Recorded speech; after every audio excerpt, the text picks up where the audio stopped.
Here we are at Shadow Cliffs Regional Park, where Amador Valley hosts the Scott Bowes Invitational with San Ramon Valley. I know there's a few meets happening here at Shadow Cliffs this year, not all run by us, and I've had some questions about how setup works. So I thought we'd put that on a video and hope that this helps. First, let's talk about starting line. The starting line, if we're in the middle of the picnic area, here's some reference, here's the picnic area. There's two trees. There's one that kind of sprouts out in a bunch of directions, and then there's one that stands straight up. The starting line runs from the tree that stands straight up here across to a grill next to the garbage can, next to this other picnic table, the lone picnic table. What we usually do is run a string from the tall tree over to that grill, and that's what we make the starting line. We use these posts, but what we do, we run the starting line on the tree side.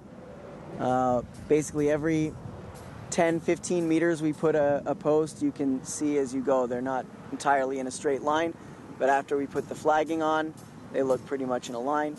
And there's a tall tree over the grassy knoll that we try to line it up directly with. Down the left side of the course we go from the grill, and again about every 10-12 steps you're going to see a post. These ones happen to be lined up a little bit better, but that's just a good day for us. The posts sort of stop here at the picnic table. You got to get inside the picnic table, and then there's another tree. You can't really see it from this angle, so I'll move over. Once we get around the picnic table, there's a white tree that pops up again on the other side of the knoll. Let's see if I can find it now. You can see the trunk. It's this white tree. You can see it better from the other side.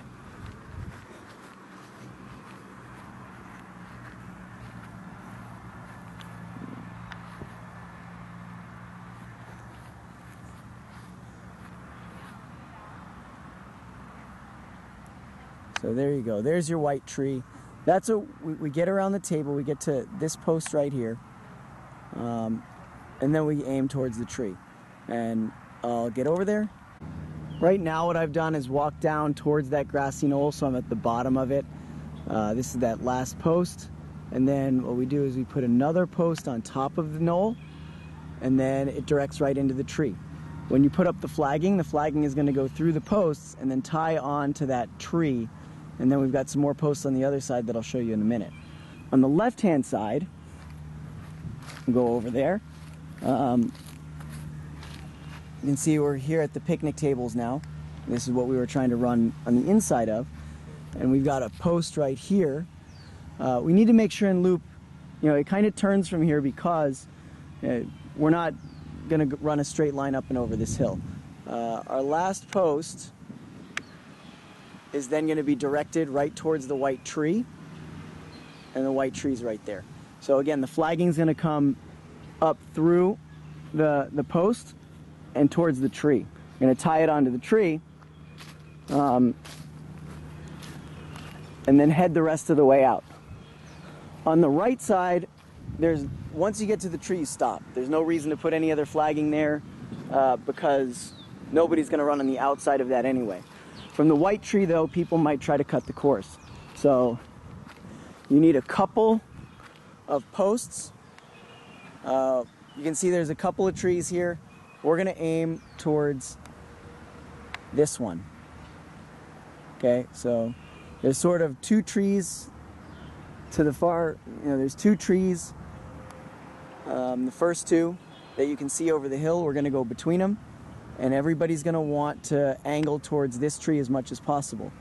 It took me 2 posts here, and then you're going to flag them off and tie the last flag around that, the second tree. We put a second set of posts about 5 or 6 long steps away, and it goes behind to form the finish chute. The finish chute will go between the picnic table and the tree, behind the finish line area. And by the time we get between the picnic table and the tree, we want those posts to be pretty close together. Actually, right now they're probably a little too far apart, so I'm going to fix a couple of these. You can see they're starting to put some flagging up now, but you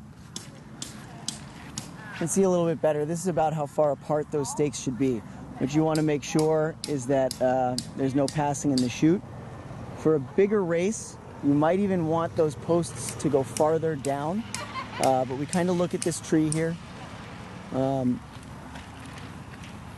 There's a tree off to the right side. Again, give you some reference where we are. Here's our picnic area. We look down the back, and the chute goes down and we have it turn around, and that's usually pretty good. Okay, so the top of this first hill is really important that you mark it well. It's also really important that you have course monitors here, because this is one of the few areas that you come through multiple times.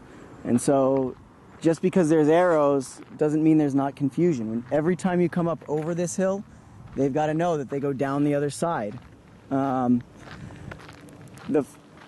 more tricky one is when they come back the levee. The first time they run back the levee, they go straight. And so I tried to mark this here in flour, and you'll see it is supposed to say first time, and here at the beginning of the day that's going to look good, but as people run over it, that's going to become less and less visible. But they go straight the first time, and you'll want some people here sort of making sure to direct traffic, and that's before the mile mark, so the group's going to be pretty close together.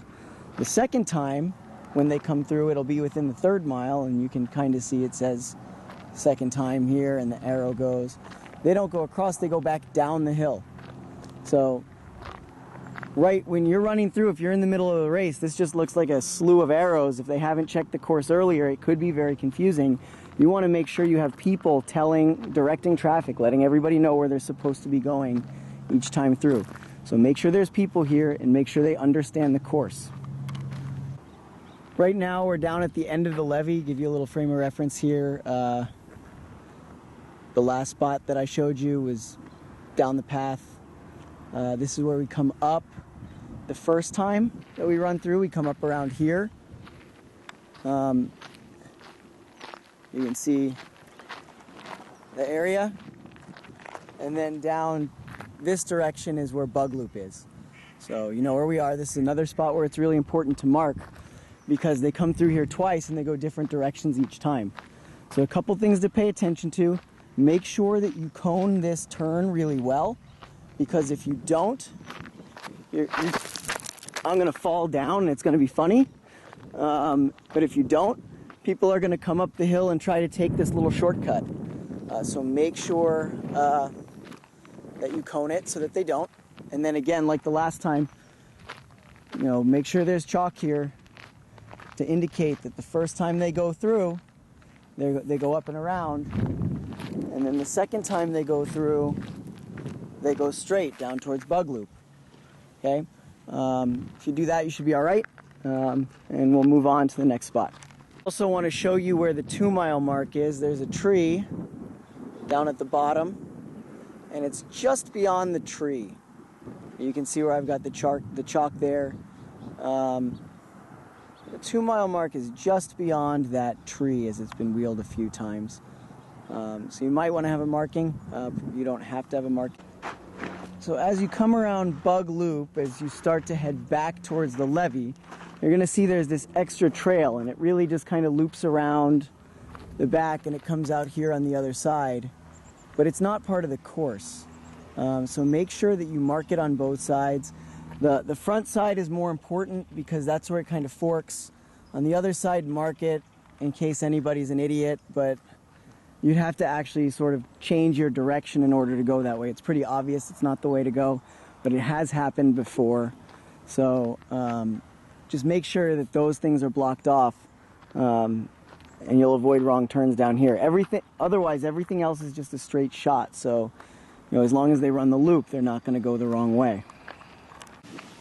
All right, so here's another spot. This is where we come down off of the, what's it called, the levee, and then we make our way to the back hill. This spot right here seems not a big deal, but this is treacherous, so make sure it's very well coned. It's not so much just that they're going to cut, if you leave it unconed, they're going to cut the corner right here. I guess that's not so big a deal, but if they end up coming up over this bump, we've had some ankle sprains here before. So you've got to make it really clear that they've got to go all the way around. They'll be all right. This other line here that we put is just showing that it goes up and over. And then the line down here, whoops, too much. The line down here is showing that you're going to go back around the corner towards the starting line. As you come down off the hill, as you come off the levee and towards the back hill, before you get to the bridge, you get to this little path. Make sure and mark that well, because we've had people go down that path. They have two chances to do it, on their way up to the back hill and on their way back. So make sure when you're marking the course that you block that off so that people don't make that wrong turn. The mile mark is about 3/4 of the way across the bridge. You can see I've got it marked here. A lot of times it just ends up getting marked on the other side of the bridge. It's close enough. If you do that, that's fine. But the accurate spot is on the bridge.